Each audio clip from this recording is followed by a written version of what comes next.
बच्चों, स्वागत है फिजिक्स इट्स इजी में। और हम लोग बात कर रहे हैं कक्षा 12 के अध्याय 7 पर, प्रत्यावर्ती धारा। और आज हम बात करने वाले हैं प्रत्यावर्ती धारा के विभिन्न घटकों पर, यानी कि प्रत्यावर्ती धारा के क्या क्या अवयव हैं उन पर बात करेंगे।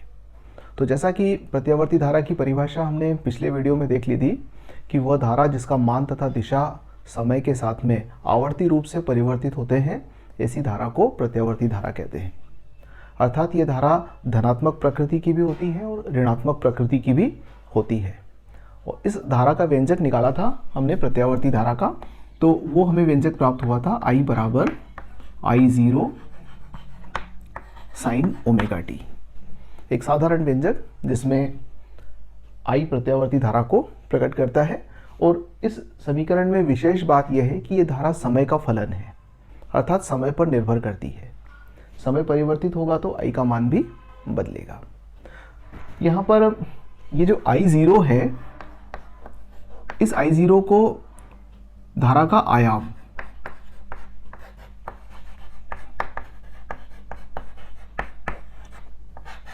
या शिखर मान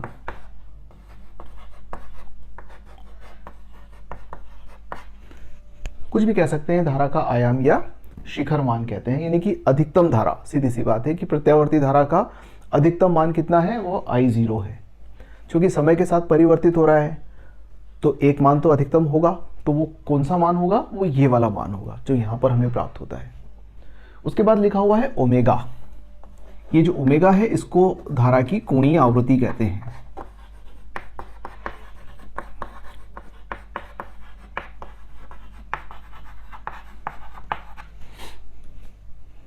ये धारा की कोणीय आवृत्ति कहलाती है। हम ओमेगा के बारे में जानते हैं कि ओमेगा बराबर होता है 2 पाई और एफ आवृत्ति। ये जो एफ है ये कहलाती है धारा की आवृत्ति।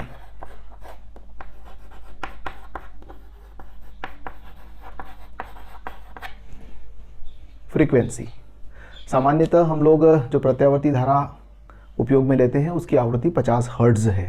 हर्ट्ज मात्रक हुआ इसका, अर्थात 1 सेकंड में 50 बार धनात्मक धारा बहती है और 1 सेकंड में 50 बार ऋणात्मक धारा बहती है। वो इस एफ के द्वारा ज्ञात होता है। तो एफ को जब 2 पाई से गुणा करते हैं तो कोणीय आवृत्ति प्राप्त होती है। तो ओमेगा बराबर 2 पाई एफ, या फिर हम इस ओमेगा को ऐसा भी लिखते हैं, ओमेगा बराबर 2 पाई बाय कैपिटल टी। जैसा कि हमने बात किया था कि प्रत्यावर्ती धारा के उत्पादन का एक महत्वपूर्ण या मुख्य जो जरिया है वो ये है कि चुंबकीय क्षेत्र में कुंडली को गति करवाई जाती है। और जब कुंडली गति करती है तो उससे हमें प्रत्यावर्ती धारा प्राप्त होती है।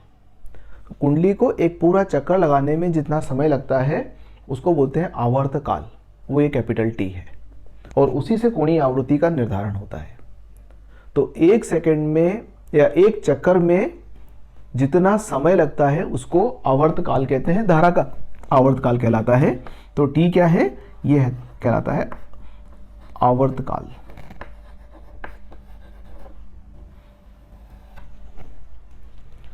आवर्तकाल से आवृत्ति है, 1 सेकंड में जितने चक्कर लगाएगी कुंडली वो उस धारा की आवृत्ति कहलाएगी। और आवृत्ति को जब 2 पाई से गुणा करोगे तो बन जाएगी कोणीय आवृत्ति। और स्मॉल टी समय है। और इस I के बारे में हमने कुछ नहीं कहा, तो ये I जो है ये धारा का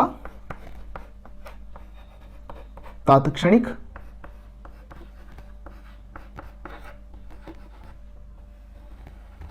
मान कहलाता है। I क्या है, धारा का तात्क्षणिक मान कहलाता है। ठीक, तो ये प्रत्यावर्ती धारा के बारे में इसके मुख्य मुख्य जो घटक हैं उस पर बात हुई। इसमें एक बात अभी और चूक रही है जो हम आने वाले समय में करेंगे। मैं उससे आपको इंट्रोड्यूस कर दूं कि हम धारा के समीकरण को इस रूप में भी लिखेंगे कई अवसर पर। I बराबर I0 sine omega t plus phi. इस फाई से मैंने अभी आपको परिचित नहीं करवाया है। आने वाले वीडियो के अंदर मैं इस फाई के बारे में आपको जानकारी प्रदान करूंगा। तो अभी हाल फिलहाल अपन शुरुआत है तो इतनी बात कर रहे हैं कि I बराबर I0 साइन ओमेगा टी। तो हमें मालूम होना चाहिए कि I0 क्या है, ओमेगा क्या है, टी क्या है, और ओमेगा के जो अंदर बात करें हम तो ओमेगा बराबर 2 पाई एफ, एफ धारा की आवृत्ति है ना, और टी क्या है, आवर्तकाल। तो इस प्रकार से I बराबर I0 साइन ओमेगा टी, इसको हमने पूरी तरह से समझ लिया है। इसको ग्राफीय रूप में किस प्रकार से निरूपित करते हैं, पिछले वीडियो में हमने थोड़ी बात की थी, पर मैं चाहता हूं कि उसके ऊपर हम थोड़ा सा विस्तार से बात कर लें कि आखिर में वो ग्राफ आया कैसे हमारे पास। ठीक, तो आइए देख लेते हैं। मैंने इस समीकरण को लिखना है I बराबर I0 साइन, और ओमेगा की जगह हम 2 पाई बाय कैपिटल टी लिख देते हैं स्मॉल टी। तो ये धारा का समीकरण हो गया in terms of capital T. आवर्तकाल के हिसाब से धारा का ये वाला समीकरण प्राप्त हुआ। अब एक काम करते हैं, हम t वर्सेस I निकालना है हमको, तो t और I की एक टेबल बना लेते हैं, t वर्सेस I की। तो सबसे पहली चीज कि जब t इज इक्वल टू 0 है, तो देखिएगा t इज इक्वल टू 0 होने से ये 0 हो गया, और साइन 0 का मान 0 हो गया, और 0 का मान I0 से गुणा किया तो I का मान भी 0 प्राप्त होगा, अर्थात 0 समय पर धारा का मान भी 0 होगा। दूसरा, जब t बराबर t/4 होगा, यानी कि चौथाई चक्कर पूरा कर लेगी कुंडली। ध्यान दें, एक पूरा चक्कर लगाने में लगता है समय t, तो t/4 समय में कितना चक्कर लगेगा, 1/4। तो जब 1/4 चक्कर पूरा कर लेगी कुंडली, तो हमारा I का मान क्या प्राप्त होगा, मैं यहाँ पर रफ वर्क कर लेता हूँ थोड़ा सा। I बराबर I0 और sine 2 pi by capital T, और इस t की जगह पर t/4 लिख दे। तो आप देखिएगा t/4 लिख दिया हमने, तो t से t काट दिया, 2 से 4 गया, तो साइन π/2, और साइन π/2 कितना होता है, साइन π/2 का मान +1 होता है, तो +1 का गुणा हुआ तो I बराबर क्या आ जाएगा, +I0। यानी कि कुंडली जब चौथाई चक्कर घूमेगी उतने समय में धारा का मान 0 से अधिकतम हो जाएगा। ये हमें यहां ज्ञात हुआ। अब आगे देखें कि जब t बराबर t/2 होगा तो क्या होगा, तो आप देखिएगा कि फिर हम एक बार इस एक्सरसाइज को कर लेते हैं। I बराबर I0 sine 2 pi by T और t/2, t से t कट गया, 2 से 2 कट गया, और साइन पाई का मान 0, और 0 का गुणा I0 में हुआ तो 0 प्राप्त होगा, यानी कि t/2 समय पर हमें पुनः 0 धारा प्राप्त होगी। ध्यान दीजिए, 0 समय पर धारा का मान 0 है, t/4 पर अधिकतम हुआ, फिर t/2 समय पर धारा का मान वापस घटकर 0 हो गया। अब एक काम करते हैं, हम 3t/4 की बात कर लेते हैं। तो 3t/4 पर I का मान क्या हो जाएगा, I बराबर I0 sine 2 pi by T, और ये हो जाएगा 3t/4। t से t काट दिया, 2 से 4 गया, तो साइन 3π/2, साइन 3π/2, यानी कि ये मान हो गया हमारा 270, और 270 के ऊपर साइन का मान -1 होता है, तो धारा का मान हो जाएगा -I0। ठीक, ये त्रिकोणमिति से आप अच्छी तरह जानते हो कि साइन का मान 90 पर +1, 180 पर 0, 270 पर -1, तो इस प्रकार से बदलता है। तो 3t/4 समय पर धारा का मान अधिकतम तो होगा, पर दिशा विपरीत होगी, -I0 होगी। अब आप देखिए कि जब एक पूरा चक्कर लगा लेगी हमारी कुंडली, तो उस स्थिति में क्या होगा, तो I बराबर I0 sine 2 pi by t into t, t से टी कट गया, और साइन 2 पाई का मान 0, तो 0 का गुणा हम I0 में करेंगे तो हमें फिर 0 प्राप्त हो जाएगा। तो इस प्रकार से t वर्सेस I की हमने एक टेबल बना ली। अब अपन इसको ग्राफ पे निरूपित कर देते हैं इस टेबल को।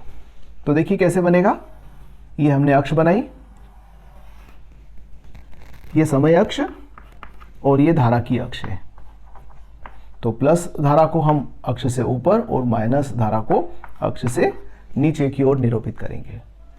ये t बराबर 0 समय, ये t/4 समय, ये t/2 समय, ये 3t/4 और ये t। तो यहाँ पर मैं लिख देता हूँ t/4, यहाँ पर हो जाएगा t/2, ये हो जाएगा 3t/4 और ये t। धारा का मान +I0 ये है और माइनस I0 ये है। अधिकतम धारा ये है और ऋणात्मक दिशा में अधिकतम धारा ये है। अब अपन इन मानों के संगत बिंदु लगा लेते हैं। 0 पर 0 है तो ये 0 पर 0 हो गया। T/4 पर प्लस I0 है तो ये T/4 पर ये प्लस I0 का बिंदु हो गया। फिर T/2 पर 0 है तो ये फिर 0 हो गया। 3T/4 पर माइनस I0 है तो ये माइनस I0 हो गया और T के ऊपर 0 है तो ये 0 हो गया। अब एक काम करते हैं कि हम इन सभी बिंदुओं को मिला लेते हैं।